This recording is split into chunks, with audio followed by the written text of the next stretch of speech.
Tapi menghitung tahun 1 itu dihitung dari sejak Nabi hijrah, dan awal tahun atau bulan pertama dalam hijriah adalah bulan Muharram. Begitu.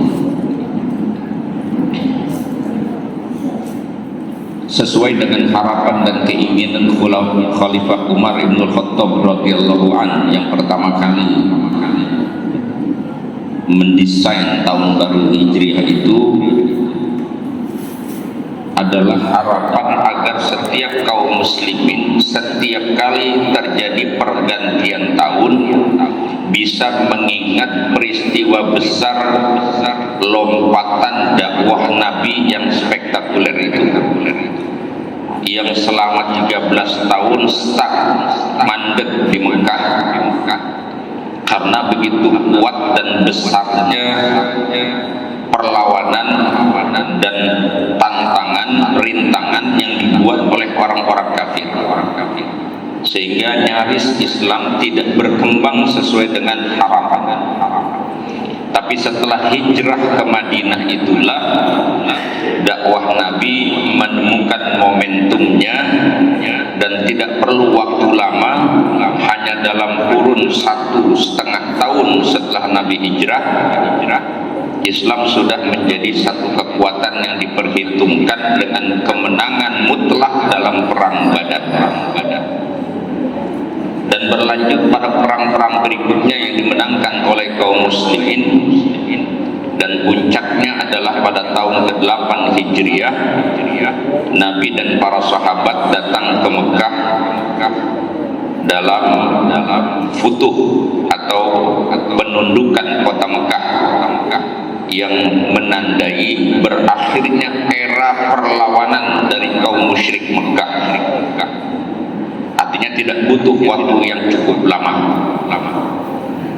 Singkat saja, dalam setiap pergantian tahun itu kita bisa mengambil pelajaran yang sangat berharga dari dua komunitas dakwah Islam yang mendampingi Nabi dalam perjuangannya.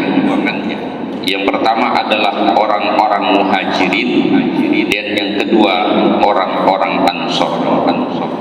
Sikap dan karakter mereka ini yang harus kita warisi. Dari orang Muhajirin kita belajar tentang keteguhan iman dan semangat memperjuangkan iman dengan segala resiko pengorbanan. Itu direkam oleh Allah dalam Al-Quran surah Al-Hasyr ayat 8. Lil fuqara'il muhajirin alladhina ukhriju min diyarihim yabtaguna fadlan minallahi wa ridwana wa yansuruna Allah wa rasulahu ulaika humus shadiqun. Di situ Allah menyebut karakter orang Muhajirin, alladzina ukhriju min diyarihim, mereka orang-orang yang terpaksa harus terusir dari tumpah darah mereka, dari negeri mereka sendiri. Dan mereka rela meninggalkan negeri itu demi menyelamatkan iman dan memperjuangkan iman. Maka ayatnya Allah lanjut, wa yansurunallaha wa rasulahu, mereka bersedia membela dan memperjuangkan agama Allah. Wa yansurunallaha wa rasulahu, semata-mata yabtaguna fadlan minallahi wa ridwana, yang mereka cari bukanlah harta, yang mereka cari bukanlah dunia, tapi yang mereka cari adalah keridhaan Allah Subhanahu wa ta'ala.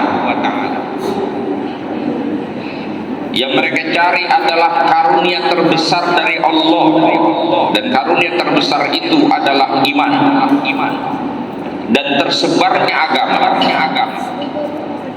Itu yang ada pada jiwa orang-orang Muhajirin, sehingga mereka meninggalkan negeri mereka dan seluruh apa yang mereka cintai selama ini demi agama.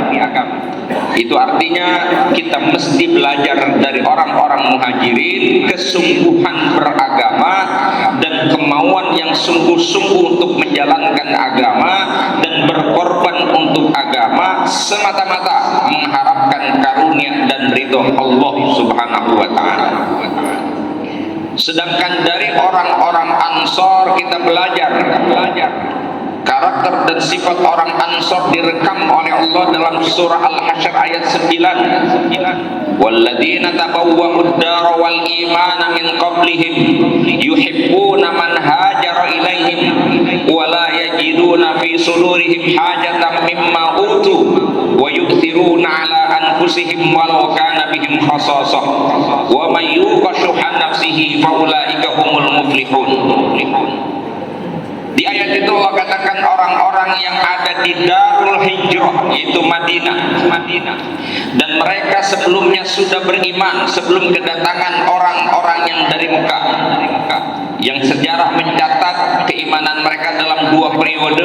Periode pertama adalah periode pertama kali mereka datang ke Mekah. Kemudian periode yang kedua tahun ke-12 dan tahun ke-13-nya Nabi hijrah ke Madinah. Itu kaum Aus dan Khazraj yang selama ini sudah bosan hidup dengan keributan dan pertengkaran di negeri mereka.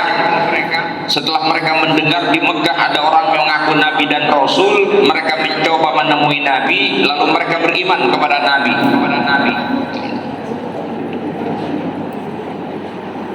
Dan mereka inilah yang menjadi cikal bakal kaum muslimin yang menerima Nabi dan para sahabat dari Mekah.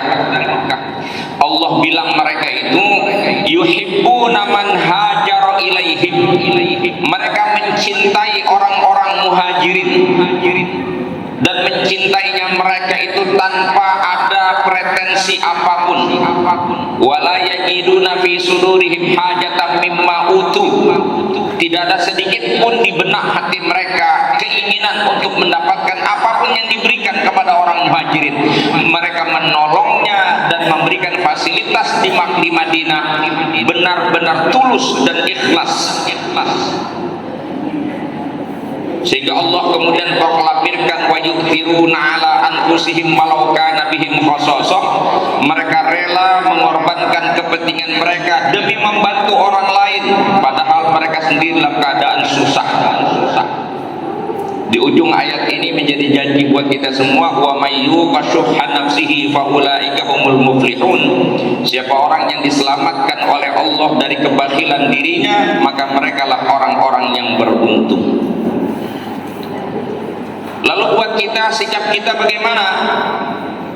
Di ayat ke-10-nya Allah Subhanahu wa taala seolah menginginkan kita bersikap yang bisa menandingi atau menyamai mereka. Setidaknya kita bisa berkumpul dengan mereka dalam satu sifat dan karakter yang sama. Walladzina ja'u min ba'dihim yaquluna rabbana ighfir lana wal ikhwanina alladzina sabaquna bil iman wa la taj'al fi qulubina ghillan lil ladzina amanu rabbana innaka ra'ufur rahim.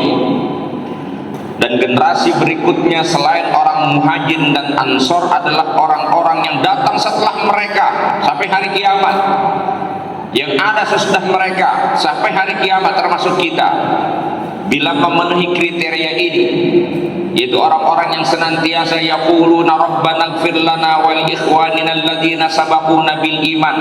Singkat ceritanya adalah bahwa kita generasi yang tidak boleh melupakan kebaikan-kebaikan orang-orang yang telah mendahului kita. Dan dalam kaitan kehidupan kita bersama manusia di lingkungan kita hari ini, prestasi kita ditandai dengan apa? Itu pun dengan hadirnya doa di ayat ini. Walladzina yaquluna Rabbana la taj'al fi qulubina ghillan. Ya Allah, janganlah kau tempatkan, jangan kau jadikan di dalam hati kami penyakit ghil. Ghil itu bisa berarti kebencian, bisa berarti kedendaman, kemurkaan, kedengkian, penyakit-penyakit buruk di hati kita, sehingga kita tidak bisa memperoleh dua karakter baik dari muhajirin dan ansar. La taj'al fi qulubina ghillan lil ladzina amanu. Jangan sampai kepada sesama mukmin kita memiliki rasa dendam, kebencian, kedengkian dan lain-lain. Ini Allah hadirkan di ayat ini dalam 3 ayat dalam surah Al-Hasyr. Kita memperingati tahun baru, menyambut tahun baru, bersyukur kepada Allah masih diberikan umur panjang. Dan sisa-sisa kehidupan kita ke depan, dari orang muhajirin kita belajar keteguhan iman dan perjuangan, dari orang ansor kita belajar ukhuwah dan persaudaraan yang tulus tanpa pretensi apa-apa, dan kita hidupkan suasana hidup dengan suasana mahabbah, saling cinta, saling sayang, dan kita buang rasa dendam dan kebencian. Mudah-mudahan Allah Subhanahu wa taala akan senantiasa menguatkan dan mengekalkan hidayahnya untuk kita. Allah perbaiki kehidupan kita, Allah perbaiki juga nasib kita. Allah Subhanahu wa taala hantarkan kita pada husnul khatimah. Terima kasih, mohon maaf. Wassalamualaikum warahmatullahi wabarakatuh.